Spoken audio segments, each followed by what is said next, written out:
All right, Alexander, let's talk about we've got a lot to talk about, actually. A couple of different topics, but they're all kind of related. The protests throughout Europe, throughout the world, but specifically Europe, are not dying down. As a matter of fact, I see them getting bigger and bigger. I also see them getting more violent. I mean, the people are getting more upset, and the violence is usually coming from the police, from the authorities side. They're the ones that are lashing out at protesters. The protests are actually very peaceful when they come out. Most of them, I mean, from what I've seen, and I've been reporting on this pretty much from the get-go. But the police are getting more heavy-handed. I think it's kind of like what we saw with the Yellow Vests in a way, that as the Yellow Vests kept on protesting, the police were, I don't know if they were ordered or if they just got more agitated and struck out. But anyway, that's what we're seeing all throughout Europe, whether you're looking at Vienna. The UK has protests. I've seen them in Germany, and you had some violence went down in Germany. France, of course. Every weekend, the French are having protests. They're taking place everywhere, really, everywhere. In Norway, in Sweden now, Croatia, all over the place. You're getting protests every single weekend now.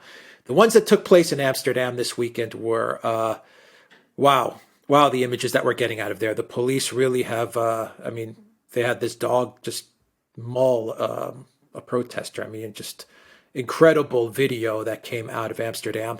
Of course, we know that they're in a lockdown, a very hard lockdown, but people went out, and lots of people, tens of thousands of people from the videos that I've seen, maybe more. They went out, and they're upset.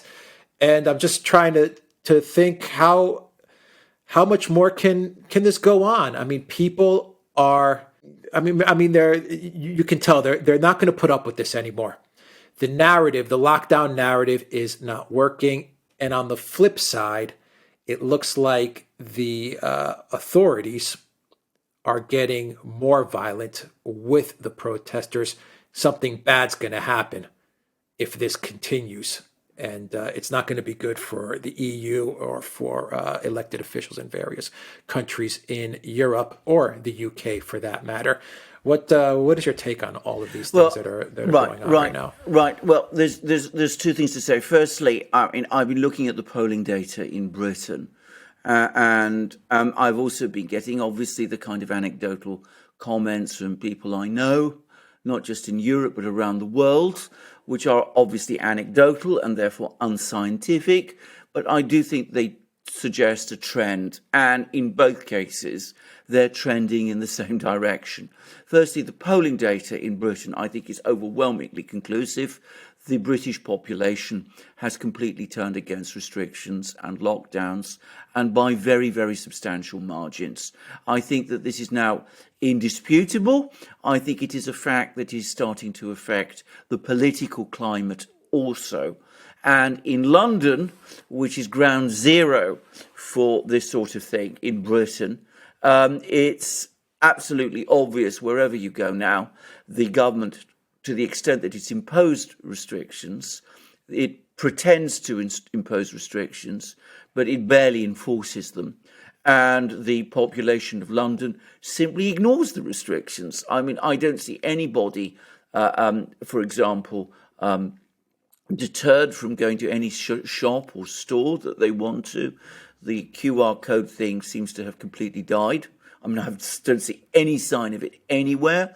And in supermarkets and those sort of places, mask wearing has essentially collapsed. Even apparently on the metro system, it's collapsed. So to a great extent, people are living their lives.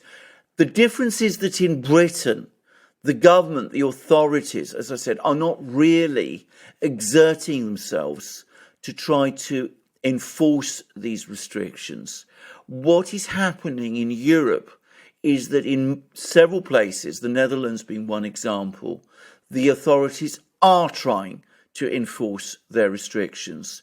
And what they're finding is they're coming under significant pushback from people in these countries.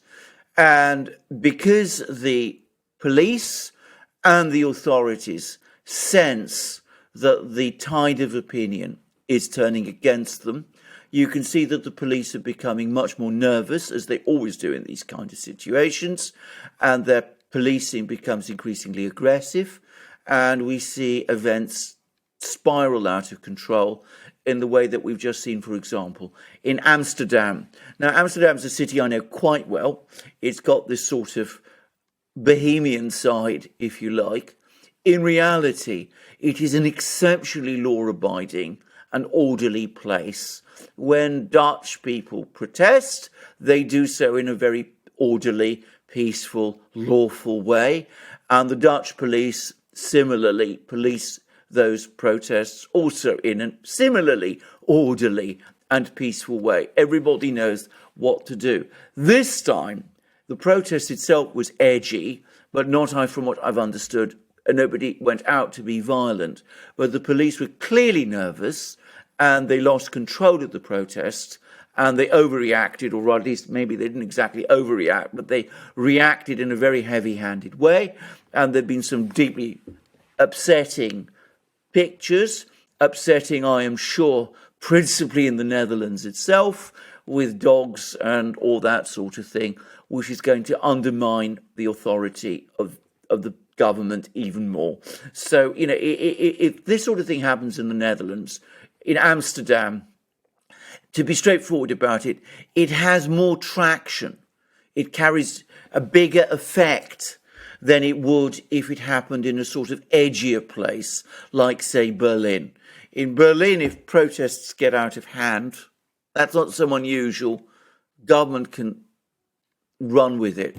In the Netherlands, if things get out of hand in a place like Amsterdam, as I said, it has a bigger it carries a bigger political punch. And this corresponds, as I said, with the anecdotal things I've been hearing. I mean, I've been getting comments from all sorts of people, young people, students who in London live their lives, meet each other, go to restaurants, go to bars. It's as if student life is quietly returning without, as I said, students being in any way bothered anymore. They don't wear masks as far as I can see. I was talking to a student quite recently. I was talking to an executive of a big European company based in Asia, somebody who's up to now always rigorously accepted all the restrictions which have been imposed on him. He's had enough. He tells me that he thinks this has gone too far. And this corresponds with what I'm hearing from person after person, from every conceivable person, from all the way from top executives to gym trainers to students to you name it. So my impression is that in Britain, at least, the attitude has turned very hard against restrictions. It's corroborated by the opinion polls. It's corroborated by what I'm seeing in London, and I'm sure the same is true in continental Europe, except, of course, there that the authorities have been trying to take a stronger line, and as I said, it risks getting out of control and provoking more resistance there. Yeah, I definitely agree that the images that came out, especially with the one video in particular, which has just gone super viral, which is the dog latching onto the person's arm, the protester's arm, that's going to change the opinion, I believe, in people, not only in the Netherlands, but all over Europe and the world. I mean, they're just going to look at those images and say, this is just too much. This is just too much. No more of this, of these lockdowns, and no more of these things. It's just getting out of hand. At least that's the impression that I get when I see that that video. Listening to what's going on in the UK, the people in the UK did send a message to the government with those by-elections in Shropshire. They sent a message to the Boris government, and they said, "Don't you dare go to Plan B. Don't you dare lock down, or else you're gone. You're toast." And that's the advantage that the UK does have, is that the people, at the end of the day, no matter how tyrannical or authoritarian citizens in the UK believe it to be, they do have a government that they can hold accountable. They do have a name and a face. I mean, he's there. Boris Johnson's there. They do have parties that they can hold accountable. In Europe, we don't have that. In Europe, yeah, sure, Mark Rutte is running, the Netherlands, sure, but at the end of the day, everyone knows it's the EU, and everyone knows that it's not really Ursula von der Leyen or Michelle Borrell. It's people who we don't even know. It's the people behind the people who are running the show in the EU. This Davos elite, this Davos crowd, this globalist crowd. So I mean, people in Europe don't really have anywhere to vet their anger or to vet their displeasure with what's happening. They really don't. And so that's why I think that Europe is, one, going towards a more authoritarian path. Yeah. And number two, why I think things are going to get a lot more crazy in Europe. And so my question is what do you think of the comment that I made there with regards to the UK and the EU? And my second question is, are we seeing the Macron model play out? And what do I mean by that? I mentioned the yellow vests. How did the yellow vests end? What happened there at the end of the day? I mean, how did it all wind down? Because the yellow vests were protests, peaceful, week after week, a little more violent, and then things just exploded after a certain amount of weeks, 15, 20 weeks. I mean, things just went crazy with the protesters and the police. But at the end of the day, how did it end? And we did see in France with the yellow vests that the people, every week that the protesters were out, the people started to support the yellow vests more and more and more. Right. How did the yellow vests end? I can explain that fairly quickly. Firstly, very tough police action. I mean, which made it increasingly difficult and, if you like, even dangerous to protest. Secondly, the further imposition of the restrictions during the pandemic, which made protests of that nature even more difficult than it had been before. But above all, and this is something that I think is widely reported in the media, a massive spending program by Macron's government. He responded to the yellow vests by turning on the spending taps. I mean, he poured money into the French economy, money which he borrows, and France borrows money, by the way, on the international markets to a much greater extent than, say, Italy does, which is a point people aren't aware of, but in a way the debt situation in France is a more precarious one than it is in Italy. Anyway, he spent money at an enormous rate. He reflated the economy. He got the economy apparently moving again, all obviously with an eye to his re-election next spring. And this began, in the immediate aftermath of the Yellow Vest protests. And that did cause some of the anger and some of the pressure to subside for a while. But of course, what he has done is he's now pushed debt in France to historically high levels. France now carries a bigger debt load than Italy. Its debt to GDP proportion is still lower than Italy's, though not so much lower, but the absolute quantity of debt that France is carrying is now greater than Italy's. France is now Europe's biggest single debtor. And of course, it's arguably not a sustainable policy to follow. But that's what he did, and that's what took the sting out of the yellow vests. Now, it worked up to a certain point in France, because France, to say a few things about France, it still has a Napoleonic model of government. It's very centralized. There's parts of the French police are organized on what you might almost call paramilitary lines. It's the kind of place where Paris, or at least the government in Paris, can impose controls across the country more effectively than it can in some other places.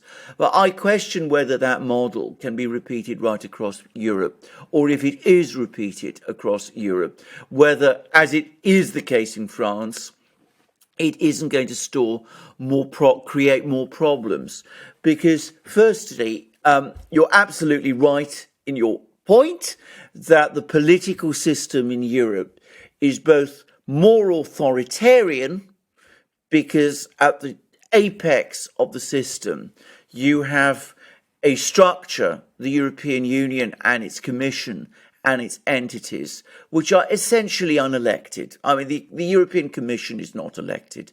The European Council is not elected. The European Court of Justice is not responsible, accountable to any democratic process. There is a European Parliament, which is elected, but which is ineffectual and has no real role in this, and which certainly isn't the place where most Europeans feel their politics can be conducted. So there is this much more authoritarian structure in Europe than there is in Britain today. But of course, the opposite side of any authoritarian structure is that it's much more brittle. It's the sort of, it can't bend and adapt itself to changing political currents, as is the case to some extent in Britain. So in Britain, you can have a situation, as we have at the moment, where the government pretends to have restrictions, but as I say, doesn't enforce them. And there's nobody there around who can force the government to impose its restrictions. In Europe, a government that tries to do the same thing, that pretends to have restrictions, but doesn't enforce them, could find itself in trouble with Brussels, might find its funding cut off by Brussels, could find itself under all kinds of pressures, which EU governments tend to buckle to. So the result is they're much more likely to go down the road of pursuing authoritarian solutions. They're far more likely to find it difficult to retreat from those positions. And of course, that could create much more tension within Europe than what we see in Britain, where I would say, by the way, that I don't think the situation is particularly tense in Britain, because I don't get the impression that people are paying much attention any longer to the restrictions that are nominally in place. Yeah, I think Europe is definitely more authoritarian. The EU is more authoritarian, and things are a lot more tense. There's no doubt about that. But I mean, bear in mind, just to say that, I mean, as the British say, and I think this is true, the European model anyway has always tended to be more authoritarian than the British. I mean, the British have always had a more, shall we say, I mean, like the Americans, a more individualistic, more less bureaucratic structure to their society than has been common in Europe. So, in effect, what the European Union has done is that it's taken that difference that was always there and exaggerated it and exacerbated it even further, indeed much further. I'm going to say I think the country to watch is Germany, because Germany does have an anti-authoritarian current. It is absolutely there. You spend any time in any German town or city, you encounter it, and it is absolutely there. And of course, the Germans are being knocked at three levels. Firstly, they have a government which is different from the one I think that they thought they'd elected, because they were electing a middle of the road government, and instead what they've got is a government which looks increasingly dominated by the Greens, and that isn't something that, as I said, I think most Germans support. At least not many of the policies that the Greens support. So there is that side. The second is that Germany is now affected by the worldwide inflation. And it is difficult to understand how difficult it is for Germany to function in a high inflation environment. The German economy is not geared to that sort of thing at all. And at the same time, within Germany, within the fact that there is an anti-authoritarian current within Germany, there is within Germany itself particular political fissures. So, for example, the East Germany has a very different perspective to things than West Germany does. Berlin, Hamburg, parts of Munich, those sort of places have a much more libertarian spirit than much of Germany does. So, you know, it's not impossible that we could see a significant bust up in Germany sometime this summer. I'd say if you want to see a real protest take off, a real crisis in Europe, then watch Germany sometime around the spring, usually around the Whitsun holidays, which come up around the time of Easter, you can see protests really take off in Germany. And when they do, I mean, they will make anything in the Netherlands or Austria seem quite small. Yeah, no doubt that Germany could. I mean, they could change the whole game if protests really ramp Absolutely. up. But you are seeing protests actually every weekend. There are protests in Hamburg, for example, in Berlin, but Hamburg every single weekend they're out protesting. I mean, you had protests in Belgium, in Brussels, massive protests for absolutely, 2-3 yes. weeks straight. Yes, I mean, right yes. there, where the EU is headquartered. So I'm sure that must have rattled. I would imagine it rattled many of the people working at the European Union, as well as the bureaucrats and kleptocrats there. But then again, No, who I knows, doubt it. Alexander? I doubt Yeah, it at the very end of the much. day, I was going to say at the end of the day, they always get promoted up. For example, like Tony Blair getting his knighthood from Queen Well, Elizabeth II, which yeah. is once again an example that infuriates people. By the way, which is an Yeah. example once again of people seeing these who I consider are war criminals, seeing them get knighted. It's just you sit there and you say, my God, it's too much. They're just taking it too damn far with these actions. And on New Year's Day to top it all off. Absolutely. Can I just say, I mean, before we proceed to Blair, which is an important topic, I mean, just to touch on Brussels, I mean, I know Brussels very well. And, I also know how life goes on, the sort of life, the pulse of life within the European institutions, European Commission, NATO, all of those things. And it's important to understand that they live and function in an entirely different world from the world around them.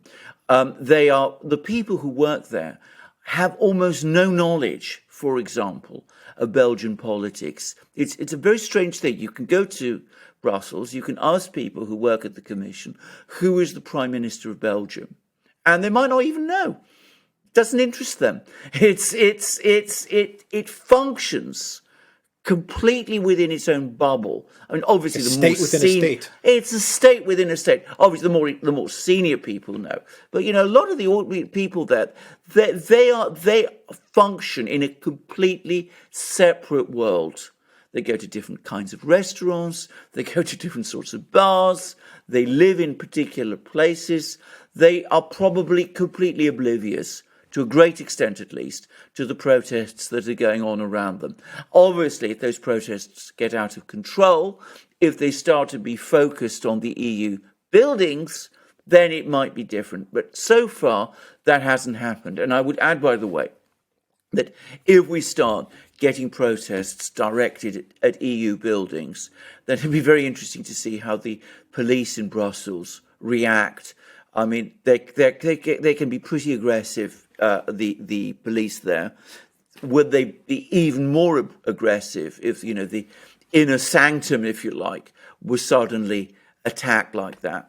Or are they as disenchanted with it as everyone else is? So just to make that point about the setup in Brussels, don't expect that simply because there's large protests in Brussels, anybody in the EU Commission cares or even very much knows.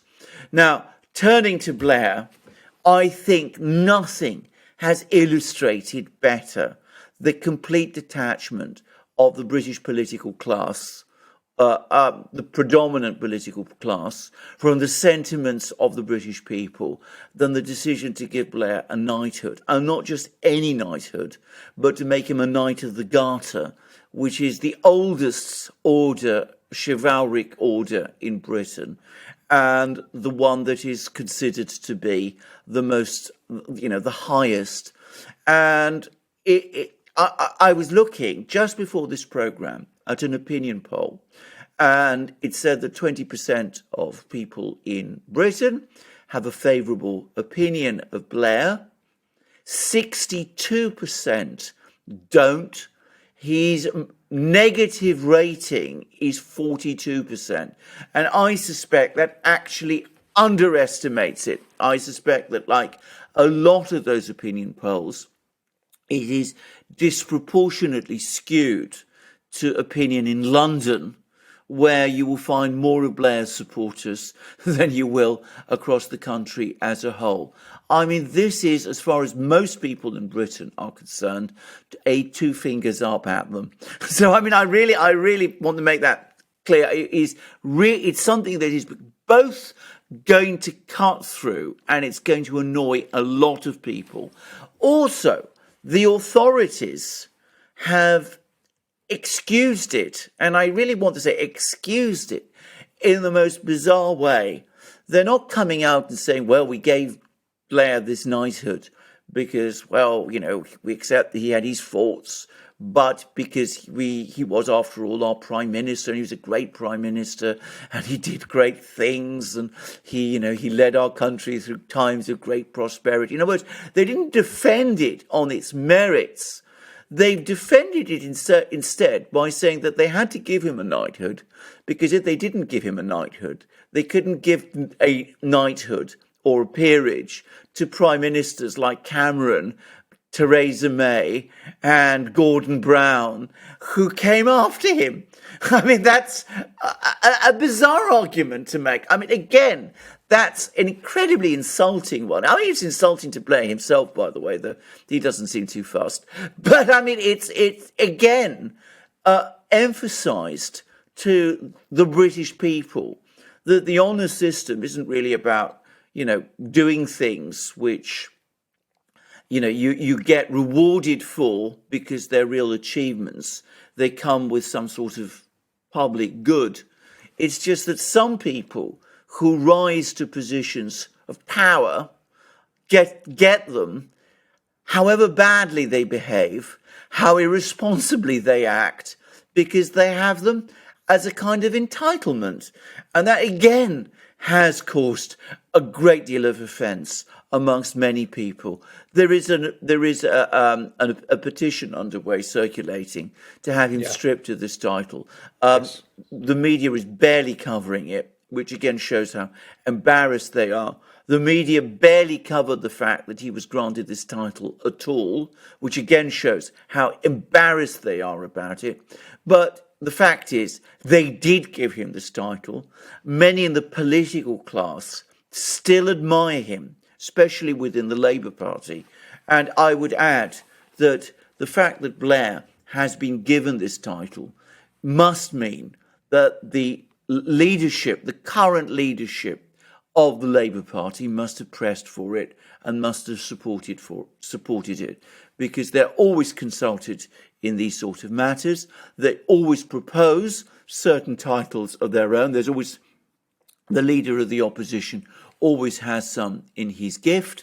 It means that Keir Starmer, the leader of the Labour Party, who is clearly now positioning himself as a Blairite, must have supported this decision. And that shows again how profoundly out of touch he is with opinion in Britain. Again, just before I went on this programme, I looked at some of the polling figures. And if you listen to what some Labour politicians are saying, Labour is on the roll, it's surging in the opinion polls. The most accurate poll which I've seen, the one which I have the most confidence in, puts Labour 4% ahead. 4% ahead of a government that is disintegrating in the middle of an inflation crisis, a living standards crisis, every kind of crisis you can think about. Mid-term, when oppositions supposedly do well, it is a pathetic result. Contrast it, for example, with sentiment in the United States, where it's increasingly looking like the Republicans, against a similarly disorganized and dysfunctional government, the Democrats there, where it looks like the Republicans are going to win a landslide in the midterms. And you see how badly Labour is actually doing in Britain. And it is precisely because they're supporting knighthoods for people like Blair that they are in the trouble that they are. Yeah. Sir Keir Starmer, though, and there's been a lot of bad knighthoods. Jimmy Savile is another bad knighthood, but the signature now is at 400. I think it's go on. I mean, I think you're making a valid point, by the way. I mean, the Labour Party ought to be particularly careful, given what they're supposed to represent, about honours. Labour prime ministers get very unstuck on the question of honours. Harold Wilson, who was the Labour prime minister in the 60s and 70s, destroyed his reputation by giving honours to his cronies when he resigned. And as I said, he's never been rehabilitated since. And Blair himself was investigated after the 2005 election because of suggestions which had, to be clear about it, a certain amount of force, that he'd actually sold honours in order to gain money to fight the 2005 election campaign. So this is a tricky topic always for the Labour Party. And it's fascinating to see how Sir Keir Starmer is walking right into it all over again. Yeah, the petition right now is at 421,971 right now. I mean, every second it just goes up and up and up. So, I mean, it's approaching 500,000. Just a real quick note, it looks so bad for the royal family as well. I mean, what it does is that it makes more people hate the monarchy. Absolutely, of course it does. And bear in mind, the Queen is still has been a widely respected figure, but of course she is the head of the chivalric order of the Garter. And of course, her advisors could certainly have spoken out against this, and the Queen could have done herself, and they didn't. And, she could have said, well, look, we can't give him the Garter. I mean, we can't make him a knight of the Garter. Let's make him a knight of some of the, less important orders. But he got the top one. And of course that has an effect on attitudes towards the monarchy. Do they have to give him a knighthood, though? I mean, I understand. No, of course they don't. Can't the Queen just say no? Well, of course this guy to bugger off? No. Well, of course she can. So can the political class. The idea that you can't give, a knighthood to Gordon Brown or a dameship to Theresa May until you've given one to Blair is nonsense. It's completely absurd. But of course, that's what they're hiding behind. By the way, since we're talking about opinion polls, I also, because again, there's been a lot of story about how there's buyer's remorse on the part of people who voted who voted for Brexit in the Brexit referendum. I looked at the latest opinion polling from YouGov about this, and YouGov is, I would say, definitely on the Remain side, and there's been no shift at all. The figures are almost exactly what they were at the time of the 2016 referendum. There's been, it was 51%, 49%, slightly better than that actually, for Brexit in 2016. YouGov now put it 51%, 49% against Brexit. But bear in mind, as I said, that's YouGov. And frankly, what it shows is that the figures are completely stable. This whole story of buyer's remorse is a complete fantasy. There's no reality to it whatsoever. All right. Okay, we will leave it there. What a way to start the new year in the UK. Indeed. All right, go to the Duran.locals.com, go to Odyssey, Rumble, BitChute, and Super You to find all our videos, and go to the Duran shop. Pick up merchandise 10% off when you use the code Good Day, and you have that Good Day mug. Absolutely, you can have your Good Day mug, and as you said, there's what Alex said. You can get your deal, and it's a fantastic mug to have. I drink from it all the time now. In fact, I've got two. Pick up a Good Day mug. All right, take care, everybody.